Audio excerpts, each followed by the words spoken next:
Budget میں مہنگائی وغیرہ آپ کریں گے، اس کے بعد پھر ہم پروگرام دیں گے. تو اب دیکھتے ہیں کہ IMF کا پروگرام تھرو ہوتا ہے کہ نہیں. لیکن UAE کی یہ جو انویسٹمنٹ ہے سعودی عرب کے نہ ہونے کی وجہ سے ہمارے لیے ایک کہہ لیں کہ ایک روشنی کی کرن ہے، بہتری کی توقع ہے.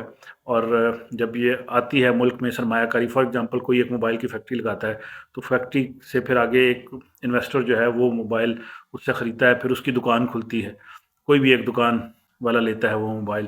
تو اس سے کیا ہوتا ہے کہ اس سرمایہ کاری سے پھر ڈاؤن اسٹریم انڈسٹری موبائل، پھر موبائل ریپیئرنگ والا ایک آ جاتا ہے.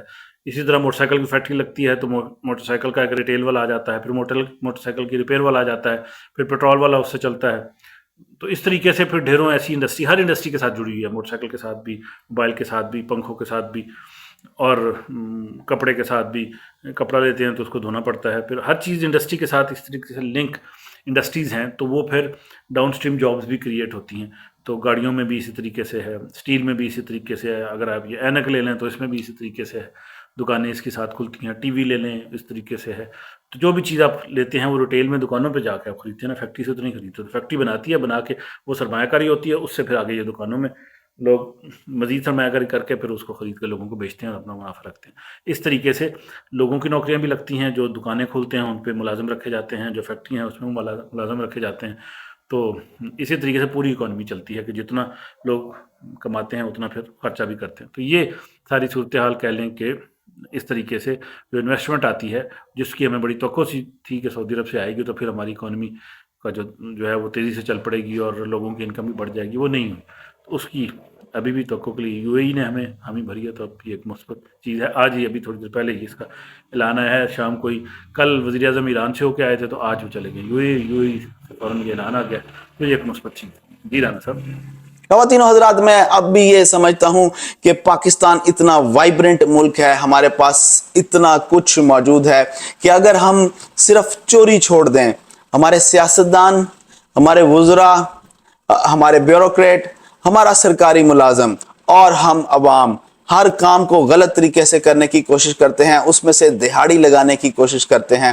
اگر ہم یہ چھوڑ دیں تو ہمارے ملک کے اندر ابھی بھی اتنا پوٹینشل موجود ہے کہ ہمیں کسی سے بھیک مانگنے کی ضرورت نہیں پڑے گی. باہر سے جو انویسٹر آتا ہے وہ بھی گارنٹیز مانگتا ہے، لیکن میں آج بھی یہ سمجھتا ہوں، میں نام لیے بغیر بات کروں گا، کہ پاکستانی انویسٹر اس وقت باہر انویسٹ کر رہا ہے. وہ کیوں پاکستان کے اندر انویسٹ کرنے سے خوف زدہ ہے؟ کیونکہ اسے آپ کے سیاستدانوں پر اعتماد نہیں ہے، اس کو آپ کیا بیوروکریٹس کا جو ایک سیٹ اپ ہے اس پر اعتماد نہیں ہے. وہ جانتا ہے کہ جب خان صاحب، میاں صاحب اور زرداری صاحب حکومت میں ہوتے ہیں تو ان کی بات چیت فرق ہوتی ہے، مگر جب وہ اپوزیشن میں جاتے ہیں تو وہی سیاستدان، اس کا رویہ اور اس کا ایٹیٹیوڈ وہ فرق ہو جاتا ہے. وہ صرف اور صرف پاکستان کا نہیں سوچتے. ان کی کوشش یہی ہوتی ہے کہ کسی طرح جب ہم حکومت میں ہوں تو ملک کی اکانومی کا پہیہ چلے، ہم لوگوں کو بتائیں کہ ہم نے مہنگائی کو کم کیا، ہم نے مہنگائی کو کنٹرول کیا، ہم نے ڈالر کی قیمت کو کنٹرول میں رکھا. مگر جب وہ اپوزیشن میں جاتے ہیں، جیسا کہ خان صاحب نے IMF کو خط بھی لکھا، انہوں نے IMF کے آفس کے سامنے دھرنا دیا، انہوں نے یورپین یونین میں GST پلس سٹیٹس کو ختم کروانے کی کوشش کی، اور ملک میں سیاسی عدم استحکام پھیلانے کی ابھی کوشش کر رہے ہیں. تو کیا یہ عوام وہی نہیں ہے جو خان صاحب کو وزارت عظمیٰ کی سیٹ پر لے کر آئی تھی، یا فیوچر میں لے کر آئے گی؟ یہ لوگ صرف اپنی حکومت کے لیے کام کرتے ہیں، یہ عوام کے لیے کام کیوں نہیں کرتے؟ یہ بے لوث ہو کر کام کیوں نہیں کرتے؟ اگر آج بھی ہمارا سیاستدان، آج بھی ہمارا بیوروکریٹ بے لوث ہو کر اس ملک کے لیے کام کرے تو ہمارے پاس ملک کے اندر ایسا انویسٹر موجود ہے کہ ہمیں کسی کی طرف دیکھنے کی ضرورت نہیں ہے. میں آپ سے اجازت لوں گا. اللہ آپ سب کو آسانیاں نصیب فرمائے اور آسانیاں تقسیم کرنا نصیب فرمائے. السلام علیکم.